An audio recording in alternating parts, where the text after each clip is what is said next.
이 집, 지금 35억입니다. 근데 사람들이 더 사려고 줄 섰습니다. 지금 강남에서는 84제곱미터의 국민평형 아파트가 30억 원을 넘고도 거래가 끊기기는커녕 신고가를 경신하고 있습니다. 부동산 침체기, 금리 인상기, 강남은 예외입니다. 규제도 고금리도 강남 앞에서는 무력합니다. 왜일까요? 도대체 무엇이 강남 아파트를 이렇게 불사조처럼 만드는 걸까요? 오늘은 강남 집값이 멈추지 않는 진짜 이유를 파헤쳐 봅니다. 지금부터 보시면 단순한 집값 이야기가 아니라 대한민국 부동산의 권력 지형도를 보게 되실 겁니다. 구독과 좋아요는 영상 제작에 큰 힘이 됩니다. 지금은 아파트 한 채가 40억을 넘는 대한민국 최고 부동산 지역 강남. 하지만 불과 50여 년 전만 해도 이곳은 서울 외곽이라는 표현조차 과분한 변두리 논밭이었습니다. 1970년대 초 서울은 인구 과밀이 심각했고 도시는 팽창할 돌파구를 찾고 있었습니다. 그 해답으로 등장한 것이 바로 영동지구 개발계획. 박정희 정권은 강북 인구를 분산시키기 위해 당시 미개발지였던 한강 이남 지역을 신도시처럼 키우기 시작했습니다. 초기 강남은 정말 인기가 없었습니다. 도로는 비포장, 학교도 부족했고 마을버스조차 없었습니다. 공무원 가족을 대상으로 강제 배정할 정도로 공공분양도 미달 사태가 빈번했죠. 하지만 몇몇 사람들은 움직였습니다. 정보를 가진 사람들, 고위 관료, 정치인, 개발자들이었습니다. 이들은 강남의 미래를 보고 대거 토지 선매입에 나섰습니다. 그 결과 1970년대 후반 강남 땅값은 100배 가까이 급등하며 투기의 불씨가 되었고 실제 영화 강남 1970의 모티브가 되는 사건들도 이 시기에 벌어집니다. 1976년 현대건설은 강남의 부동산 역사에서 가장 상징적인 단지를 선보입니다. 바로 압구정 현대아파트 1차와 2차. 넓은 평면, 신식 구조로 당시엔 획기적인 고급 아파트였고 30평 기준 분양가는 약 865만 원. 2025년 현재 이 아파트는 45억 원, 약 500배 상승이라는 경이로운 기록을 세웠습니다. 그리고 1978년 반포주공 아파트가 대중적인 중산층을 겨냥해 등장하며 아파트는 곧 자산 증식의 수단이라는 인식이 본격적으로 대중화되기 시작합니다. 왜 강남이었을까요? 이 시기부터 강남에는 세 가지 상징이 붙기 시작합니다. 학군, 교통, 그리고 정치적 선택. 1976년 경기고등학교가 강북에서 삼성동으로 이전, 이후 중동고, 휘문고, 진선여고 등 명문고들이 속속 이전했고 고속도로 개통, 한남대교 및 교량 인프라가 집중되었습니다.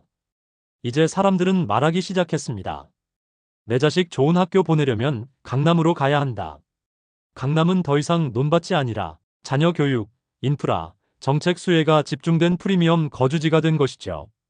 그리고 그 이미지는 한 번도 꺾인 적이 없습니다. 강남의 역사는 한마디로 말해 정책과 심리가 만든 가치였고 그 가치는 지금까지도 그리고 앞으로도 대한민국 부동산의 기준점이 되고 있습니다. 2025년 현재 서울은 더 이상 하나의 도시가 아닙니다. 한강을 경계로 두 개의 서울이 존재합니다. 하나는 평당 5,300만 원을 넘는 강남, 다른 하나는 그보다 2천만 원 이상 낮은 강북입니다. 격차는 무려 60.4%로 역대 최대입니다. 부동산 114에 따르면 2025년 4월 기준 강남권인 서초, 강남, 송파 등 11개구의 아파트의 평당 평균 매매 가격은 5,334만 원. 반면 강북권 14개구의 평균은 3,326만 원입니다. 20년 전인 2000년에는 이 격차가 232만 원에 불과했는데 지금은 8배 이상 벌어진 셈입니다. 같은 서울인데 집값은 왜 이렇게 다를까요? 그 이유는 간단하면서도 복잡합니다. 단지 입지가 아니라 모든 요소가 강남에 집중되었기 때문입니다. 2025년 기준 자치구별 시세를 보면 서초구는 평당 8,370만 원, 강남구는 8,336만 원, 송파구는 6,098만 원입니다. 반면 강북 최상위 지역인 용산구는 6,013만 원, 성동구는 4,917만 원, 마포구는 4,514만 원, 그리고 광진구는 4,500만 원입니다. 비슷한 수준처럼 보이지만 강남과의 격차는 여전히 2천만에서 3천만 원 이상 벌어져 있습니다. 게다가 강남권의 아파트는 대부분 준공 10년 미만 혹은 재건축 기대감이 높은 노후 대장 단지입니다. 예를 들어 압구정 현대 1차와 2차는 최근 실거래 90억 원 이상을 기록했고 압구정 한양 8차는 82억 원의 거래, 현대 6차와 7차는 130억 5천만 원을 기록했습니다. 이처럼 시세 자체가 다른 세계를 보여주고 있습니다. 왜 강남만 더 오를까요? 2024년 초 서울시는 강남권 토지거래 허가 구역을 일시 해제했다가 다시 재지정하는 과정을 거쳤습니다. 이 조치 하나로 강남권 집값은 단기간 폭등했고 서초와 송파의 일부 단지는 호가가 2억 원 이상 급등했습니다. 이는 단순히 규제 때문이 아닙니다. 강남이라는 희소성 자체가 투자 심리를 자극하는 것이죠.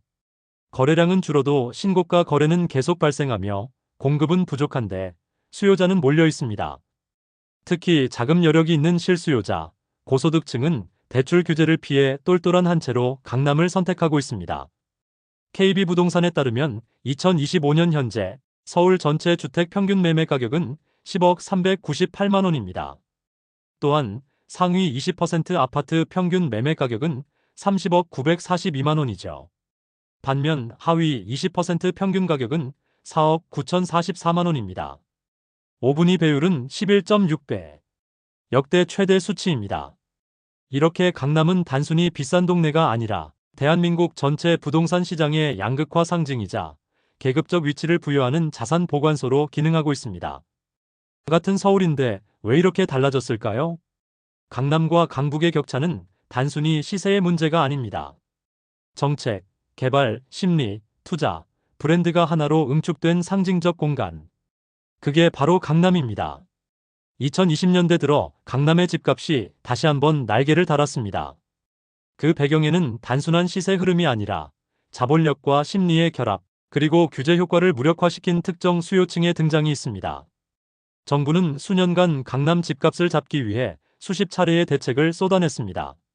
9.13 대책, 12.16 대책, 8.2 대책 등 다주택자 규제, 종부세 인상, 양도세 중과, DSR, DTI 대출 제한, 그리고 토지거래 허가구역 지정, 분양가 상한제 강화 등입니다. 그런데 강남 집값은 왜 더 올랐을까요? 해답은 강남 수요층은 애초에 규제 대상이 아니었다는 점입니다. 부동산 전문가들은 이렇게 말합니다.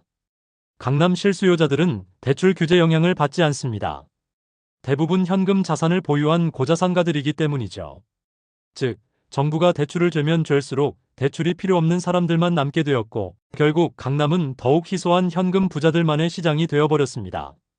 강남 대장 단지의 대표격인 레미안 대치 팰리스. 대치동 한복판에 있는 이 아파트의 실거래가는 30억 원 전후.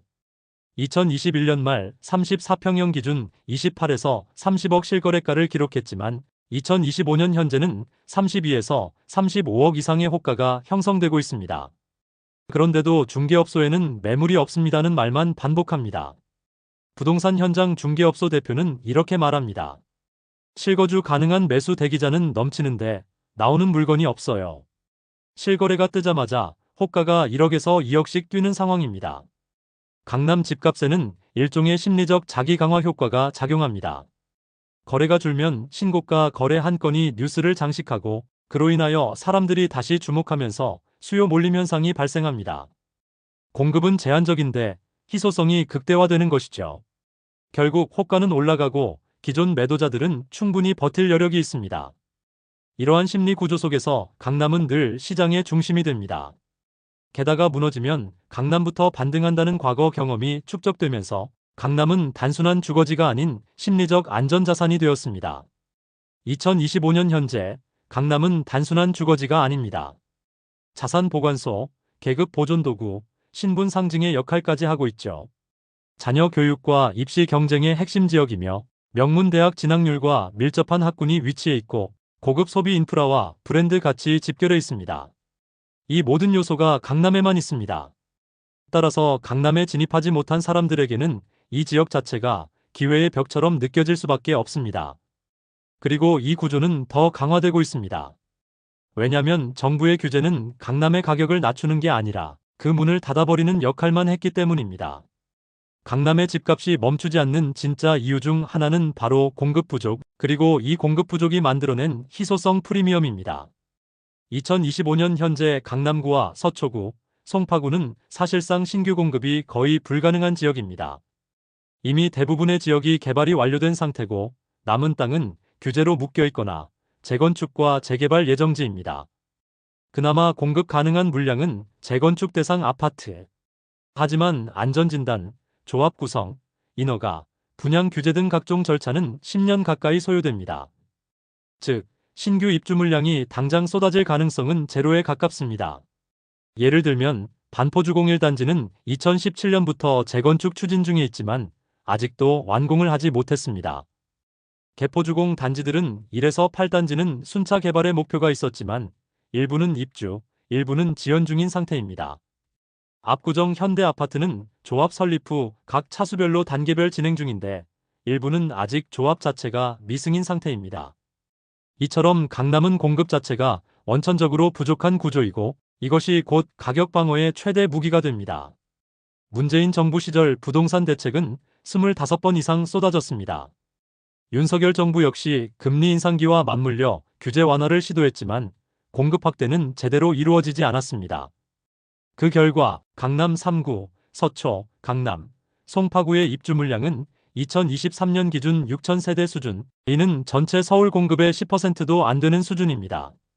반면 수도권 외곽 신도시는 1년에 3에서 5만 세대씩 공급 중입니다. 즉, 수요는 고정되어 있거나 늘고 있는데 강남은 물건이 없어서 못 파는 지역이 된 겁니다. 2025년 현재 수도권 전역에 GTX-A, B, C 노선이 추진되고 있습니다. 하지만 아이러니하게도 이 노선들의 주요 정차역은 대부분 강남권 또는 인접 지역입니다. GTX-A는 삼성역에서 판교를 거쳐 동탄으로 이르고 GTX-B는 청량리에서 삼성역을 지나 마석에 이릅니다. 또한 GTX-C는 양재와 수원을 잇는 노선입니다. 즉, 교통망 확충이 외곽으로 확장되는 것 같지만 결국 강남으로 더 빠르게 접근할 수 있는 구조가 만들어지고 있습니다. 이는 오히려 강남의 희소성을 더욱 부각시키는 결과를 낳습니다. 이 모든 요소들이 결합한 결과 지금의 부동산 시장에서 실수요자와 투자자 모두가 말합니다. 하나만 산다면 그래도 강남이죠. 강남 8학구는 아직도 최고 진학률을 기록하고 있으며 아크로리버, 원베일리, 레미안 등 고급 아파트가 대거 집결해 있습니다. 또한 강남 아파트 한 채 있다는 말은 하나의 신분 보증서가 되고 있죠. 그리고 이 인식이 깨지지 않는 한 강남의 공급 부족은 가격을 방어하는 철옹성이 될 것입니다. 앞서 설명했듯이 강남 아파트는 단순한 부동산 자산이 아닙니다. 이제는 브랜드, 신분, 계층의 상징으로 자리 잡았습니다. 왜일까요? 서울에서 30평형 아파트를 가진다고 해도 그 의미는 다릅니다. 강북의 30평은 10억 전후, 강남의 30평은 25에서 35억 원 수준입니다.